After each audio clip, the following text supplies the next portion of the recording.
নমস্কাৰ ছাত্ৰ ছাত্ৰীসকল। আজি আমি গণিতৰ এক মৌলিক বিষয় ভগ্নাংশ বা ফ্ৰেকশ্যনৰ বিষয়ে আলোচনা কৰিম। এই বিষয়ত ল'ৰা ছোৱালীসকলে খুবেই অসুবিধাত বা প্ৰব্লেমত পৰা দেখা যায়। গতিকে মই যিমানটো পাৰোঁ তোমালোকক সহজভাৱে বুজাবলৈ চেষ্টা কৰিম। ভগ্নাংশ মানেনো কি বা ফ্ৰেকশ্যন মানেনো কি? যদিহে কোনোবা এটা গোটা বস্তুৰ ধৰি লৈছোঁ এইটো এটা গোটা বস্তু, ইয়াৰ মই এনেকৈ 4 ভাগ কৰি দেখুৱাই দিছোঁ তোমালোকক। তাৰে এটা ভাগ 4টা ভাগৰ এটা ভাগ ধৰি লোৱা মই লৈ ল'লোঁ, তেন্তে সেই ভাগটোক মই এনেকৈ ৰিপ্ৰেজেণ্ট কৰিব পাৰোঁ। আৰু থাকি যোৱা ভাগটো এনেদৰে দেখুৱাব পাৰোঁ। তো এই যে ৰঙা ৰেড কালাৰ তোমালোকে ভাগটো দেখিছা, ইয়াক আমি ভগ্নাংশ বুলি ক'ম। মানে এই গোটা বস্তুটোৰ এটা ভগ্ন অংশ, বা ইংৰাজীত it is a part of the whole thing, so' it is known as fraction. ভগ্নাংশ মানে যিকোনো গোটা বস্তুৰ এটাৰ ভগ্ন অংশ। তোমালোকে ইয়াক কাক বোলে নাজানিলেও হ'ব। ইয়াক মই যদি এতিয়া সাংখ্যিকভাৱে ৰিপ্ৰেজেণ্ট কৰিবলৈ চাওঁ বা দেখুৱাবলৈ চাওঁ, তেনেহ'লে তাক আমি এনেদৰে লিখিব পাৰোঁ 4 ভাগৰ 1, বা ইংৰাজীত 1/4।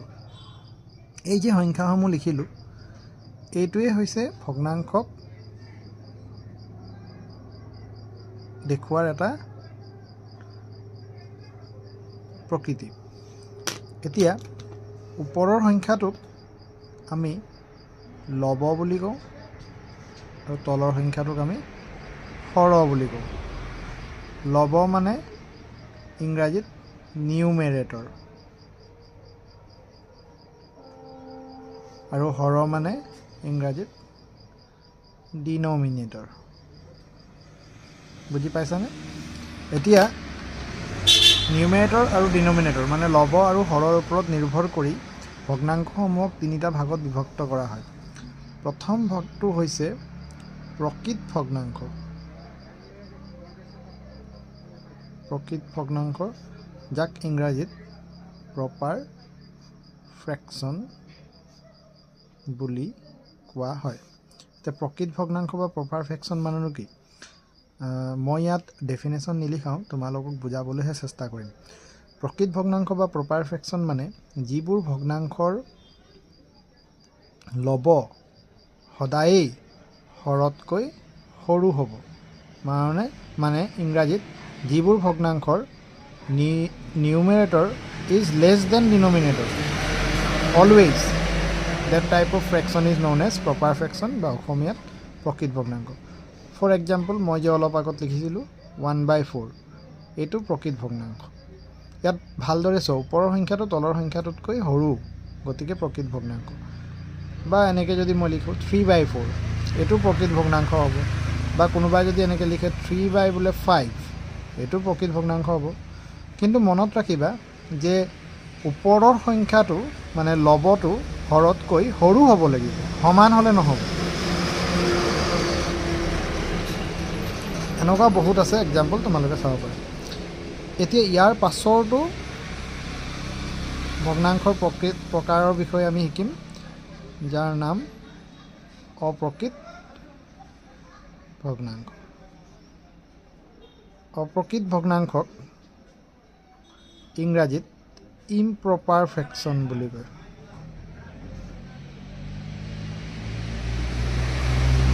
অপ্ৰকৃত ভগ্নাংশক কি বুলি কোৱা হয়? Improper fraction. য'ত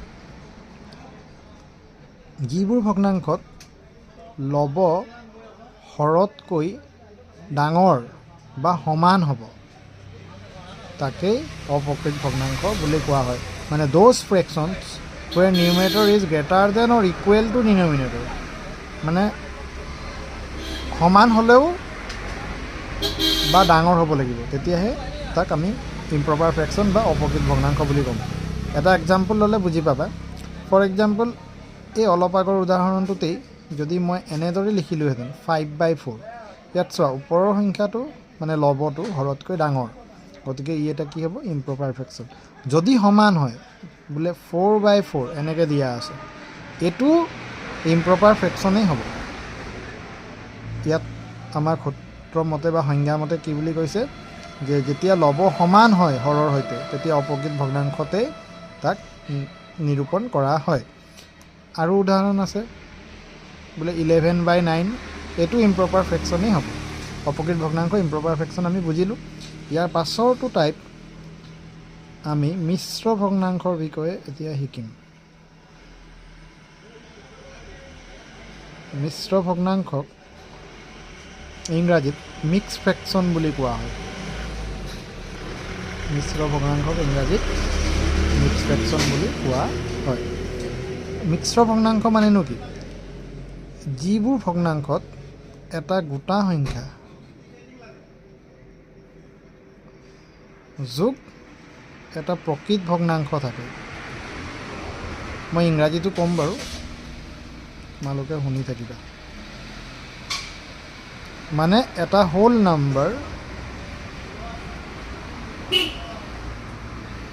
এণ্ড এটা প্ৰপাৰ ফ্ৰেকশ্যন লগ লাগি থাকে। গোটা সংখ্যাৰ প্ৰকৃত ভগ্নাংশ, এটা হোল নাম্বাৰ আৰু প্ৰপাৰ ফ্ৰেকশ্যন লগ লাগি থাকে, তেনেকুৱা ভগ্নাংশক মিশ্ৰ ভগ্নাংশ বা মিক্স ফ্ৰেকশ্যন বুলি কোৱা হয়। ফৰ এক্সাম্পল, কোনোবাই যদি লিখে 2:1/3, ইয়াত ভালদৰে মন কৰা তোমালোকে, দুইটো হৈছে এটা গোটা সংখ্যা, আৰু 1/3টোক যদি তোমালোকে মন কৰা এইটো এটা প্ৰপাৰ ফ্ৰেকশ্যন বা প্ৰকৃত ভগ্নাংশ। দুইটা লগ লাগি এটা মিশ্ৰ ভগ্নাংশ গঠিত হৈছে। ঠিক তেনেদৰে কোনোবাই যদি এনেকৈও লিখিব পাৰে 5:2/6, এইটো এটা মিশ্ৰ ভগ্নাংশতেই আমি নিৰূপণ কৰিব লাগিব। তেনেকুৱা উদাহৰণ বহুত আছে। এতিয়া তোমালোকে এটা কথা জানা বা জানিছা যে অপ্ৰকৃত ভগ্নাংশক মিশ্ৰ ভগ্নাংশলৈ পৰিৱৰ্তন কৰিব পাৰি। ঠিক তেনেদৰে মিশ্ৰ ভগ্নাংশকো অপ্ৰকৃত ভগ্নাংশলৈ পৰিৱৰ্তন কৰিব পৰা যায়। কিদৰে কৰিব পৰা যায়? অতি সহজতে আমি কৰিব পাৰোঁ। মই তোমালোকক দেখুৱাই দিছোঁ। প্ৰথমতে এটা মিশ্ৰ ভগ্নাংশ, ফৰ এক্সাম্পল এই সংখ্যাটোকে লৈছোঁ, 2/1/3/1। এইটোক মিক্স ফ্ৰেকশ্যনটোক মই ইম্প্ৰপাৰ ফ্ৰেকশ্যন বা মিশ্ৰ ভগ্নাংশৰ পৰা অপকৃত ভগ্নাংশলৈ কেনেদৰে নিম তাক দেখুৱাম, তোমালোকে চাবা। এইটো নিয়াৰ পদ্ধতিটো একেবাৰে সহজ। ভগ্নাংশৰ চিনডাল দিয়াৰ পাছত তলত 3 হ'ব, ওপৰত কি হ'ব, এই দুটা সংখ্যা পূৰণ হয় আৰু তাৰ যিটো পূৰণফল ওলায় তাৰ লগত এই ওপৰৰ সংখ্যাটো সদায় যোগ কৰা হয়। ইয়াক যদি আমি কৰি দেখুৱাওঁ 3 × 2 + 1, ইয়াক আমি কি বুলি লিখিব পাৰোঁ, 3 আৰু 2 পূৰণ হ'লে 6 যোগ 1 তলত 3, তাৰমানে আমি পালোঁ 7/3। চোৱা, এইটো এটা মিশ্ৰ ভগ্নাংশ আছিল। মিশ্ৰ ভগ্নাংশটো ৰূপান্তৰ হৈ কি হ'লগৈ, এটা অপ্ৰকৃত ভগ্নাংশলৈ ৰূপান্তৰিত হ'ল। তোমালোকৰ শুনাত যদি অসুবিধা হৈছে তেন্তে ক'বা, কমেণ্ট ছেকশ্যনত মেনশ্যন কৰিবা। ঠিক তেনেদৰে এইটো আমি কি শিকিলোঁ, মিশ্ৰ ভগ্নাংশৰ পৰা অপ্ৰকৃত ভগ্নাংশলৈ কেনেদৰে পৰিৱৰ্তন কৰিব পাৰি। আৰু তোমালোকে নিজে অকণমান এক্সাম্পল লৈ প্ৰেক্টিছ কৰিবা। এতিয়া মই এটা মিশ্ৰ ভগ্নাংশৰ এটা অপ্ৰকৃত ভগ্নাংশৰ পৰা মিশ্ৰ ভগ্নাংশলৈ পৰিৱৰ্তন কৰাৰ নিয়মটো দেখুৱাম। ফৰ এক্সাম্পল, মই এটা অপ্ৰকৃত ভগ্নাংশ লৈছোঁ, যেনেদৰে এইটো 11/9। 11/9ক এতিয়া মই মিশ্ৰ ভগ্নাংশলৈ পৰিৱৰ্তন কৰিম। এইটো আমি সদায় মনত ৰাখিবা, হৰণ পদ্ধতিৰ দ্বাৰা অতি সহজতে কৰিব পৰা যায়। এই অপ্ৰকৃত ভগ্নাংশটোক যদি মই